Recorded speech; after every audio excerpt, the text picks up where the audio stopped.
I'm gonna make you a world with these two hands today. Put a love, memories and laughs in all that I create. Today we're going to be talking about shadow type, or hand lettering that features shading to give the illusion of depth. I'll demonstrate a few different ways to add shadows to your lettering. I'll be demonstrating with sans serif block letters, since they're the simplest to draw, but you can apply these techniques to any style of letter. Sketch out your letter with a pencil. My favorite pencil for hand lettering is Sakura's Sumo Grip mechanical pencil, which has a comfortable grip and an excellent eraser. A transparent ruler will help you achieve straight lines.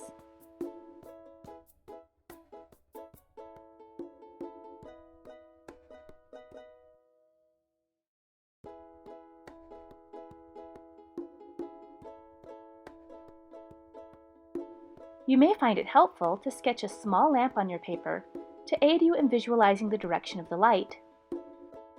For this first set of letters, the light will shine from the left-hand side of the paper. That means I'm going to add shadows to the right-hand edges of the letter, as well as the bottom. I'm drawing diagonal lines extending from each corner. Try to keep these angles consistent as you draw.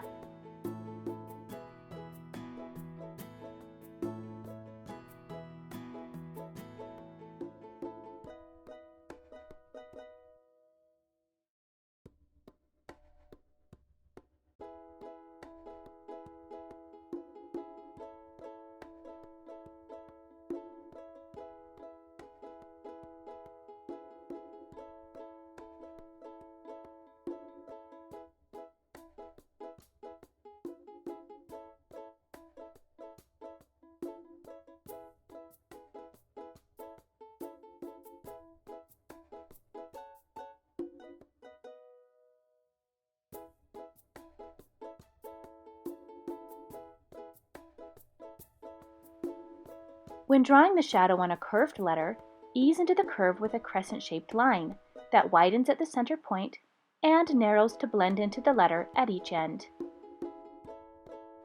As you continue to draw, try to keep the width of your shadows consistent among each letter. This style of shadow type is the foundation for other types of shading, so take time to familiarize yourself with it until it feels natural. Now let's try something a little trickier. We're going to draw 3D letters that look like they're lying down. Start by drawing a cap height guideline and a baseline.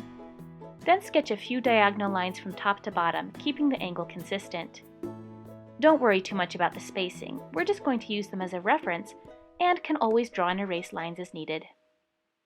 Turn one of these diagonal lines into the main stem of the letter. The arms of the letter will stay straight along the top and bottom guidelines.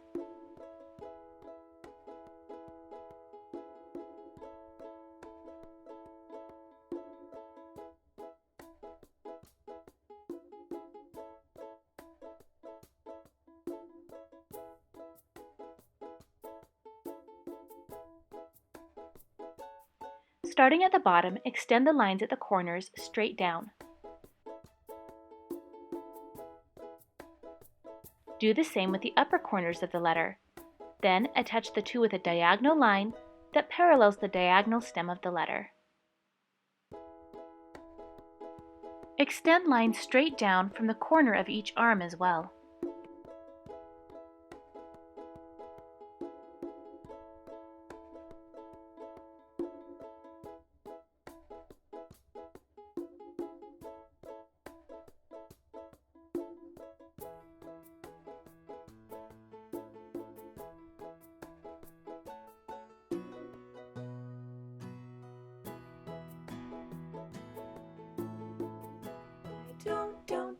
Don't feel afraid to innovate. Don't miss a chance to be creative. Don't.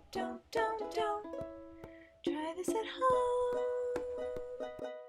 Try this at home.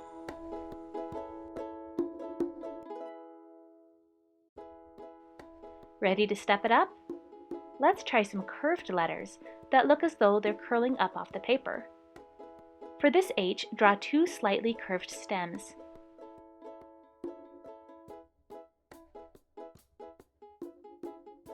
keep the terminals or ends of the letters straight.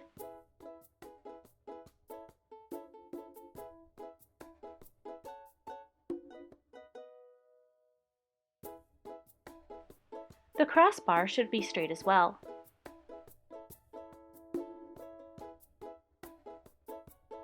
Add a thin border along the left sides and tops of your lines to create the illusion of depth.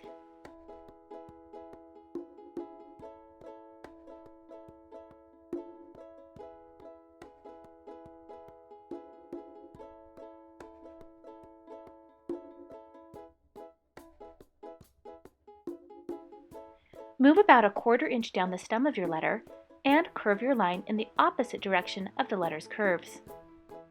End the line about a 1/4 inch past the bottom of the letter.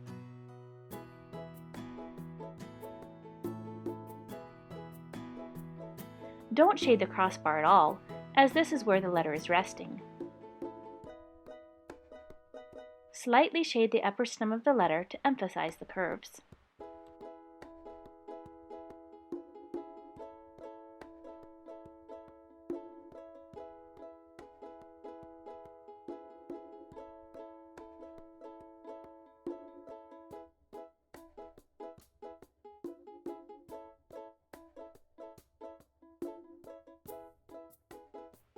Let's try something a little different with an offset shadow. This type of shadow makes your letter appear to float above the page.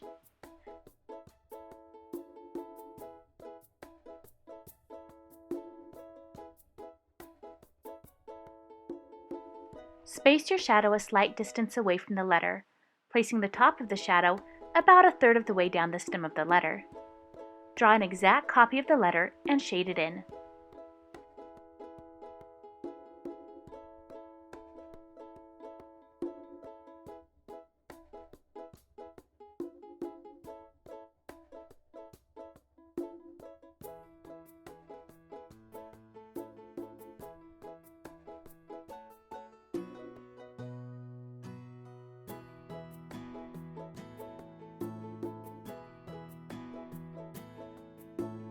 Now that you have a grasp of how to draw shadows, you can experiment with placement, depth, and angles.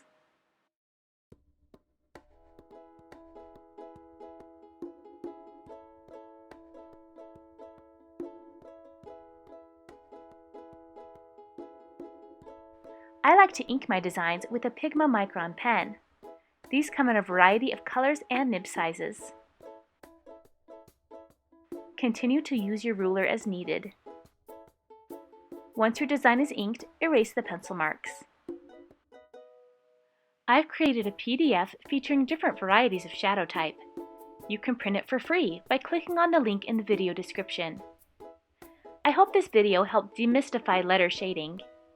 To learn more about Pigma Micron and Sakura Sumo Grip, please check out my sponsor, sakuraofamerica.com. See more examples of shadow type in my hand lettering gallery at madebymarzipan.com. Try this at home.